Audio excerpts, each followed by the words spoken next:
Wow, today's topic is eye-opening. The addict who looks successful, the hidden epidemic no one talks about. What if I told you that some of the most addicted people out there are the ones who look like they've got it all together? You mean the ones crushing it at work, posting perfect family photos, smiling at brunch but secretly popping pills in the bathroom, or dreaming a bottle of wine every night just to sleep? Exactly. The ones nobody suspects. The high performers. The ones who look fine, sound fine, even seem happy. But underneath all that, they're barely holding on. This is the episode I wish someone had made for me when I was stuck in that cycle, when I was addicted and functioning, which made it even easier to stay in denial. So today, we're pulling the mask all the way off. This is for anyone out there who's succeeding on the surface, but feels like they're dying inside. Because we see you. We were you. And if you're new to that recovery life, hi, my name is Maya. This podcast is about telling the truth, the hard stuff, the healing stuff, and everything in between. If this hits you already, go ahead and hit that subscribe button, because we've got more episodes that go even deeper. Let's get into it. And this is Jake.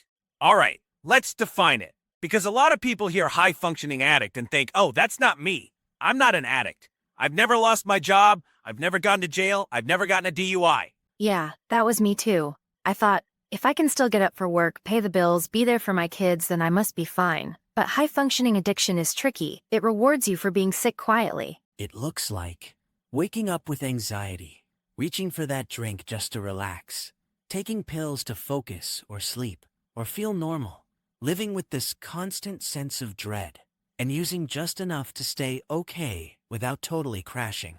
It's the Monday morning employee of the month who's binge drinking all weekend. It's the parent who never misses a soccer game but hides vodka in their water bottle. It's the entrepreneur who keeps crushing goals while numbing with Adderall, weed, or shopping. And the world applauds you. People say, you're doing amazing. And inside you're like, if you only knew. This is the hidden epidemic, because it's easy to hide behind success. So let's talk about denial. Because when you're high functioning, it's almost impossible to believe you're addicted. You've got evidence that says otherwise. Right?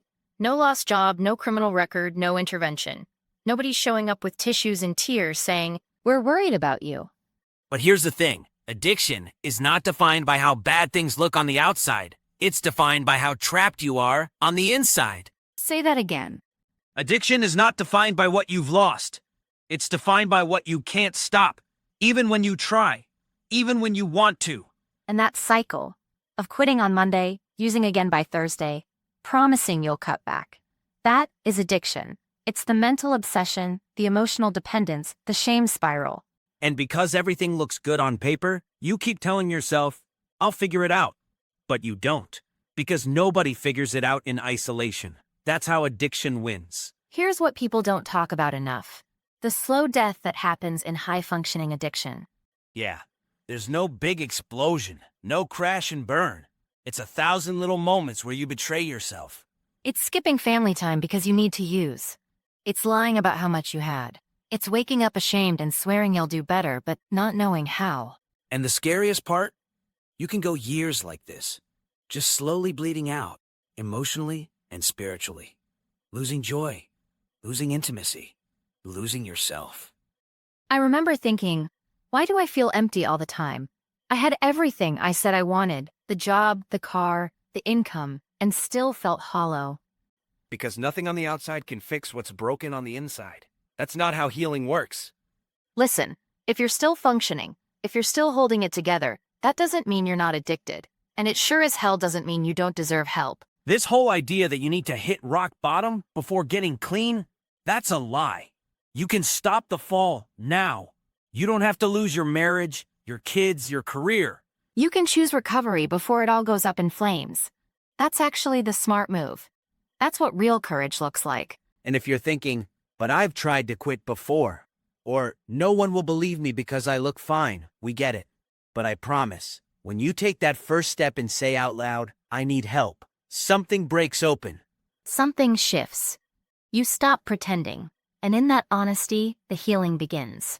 So if you're listening right now and realizing, this is me, first of all, take a deep breath. You are not alone, and you're not broken. Second, get honest. Not with everyone, just with someone. a therapist, a recovery coach, a trusted friend who's walked this path. And if you're not ready to talk yet, then start writing. Get it out. Let the truth exist somewhere outside your head. Next, explore recovery spaces. There are meetings for every type of addiction, not just AA. Smart recovery, refuge recovery, celebrate recovery. You've got options. Also, go check out our gift shop. I know that sounds random, but hear me out. We've got personalized recovery items that are more than just merch.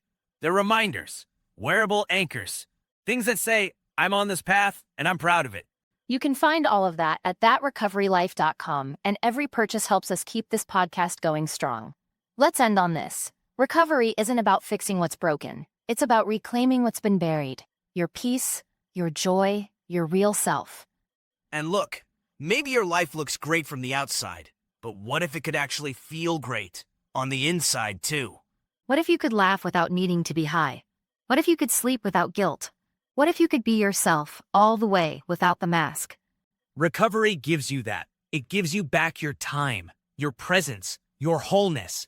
You get to wake up without shame. You get to love people deeply and let them love you. And if you're wondering, is it too late for me? The answer is no. It's not. As long as you're breathing, you've got a shot at this. So take it. Reach out. Start today. If this episode hit home for you, do us a favor. Share it with someone who needs it. That coworker who drinks a little too much. That friend who always says, I've got this, but looks exhausted. And make sure to subscribe to the channel. We drop episodes every week that go deep on the real stuff people are too afraid to say out loud. Leave us a comment if this resonated. We read every single one. And if you want to support the movement, head to thatrecoverylife.com and check out the Recovery Gift Shop. You are not alone. You are not a lost cause. You are not too far gone. You're just one honest step away from the life you actually want. We'll be here when you take it. Until next time, this is Jake and Maya. And this is That Recovery Life.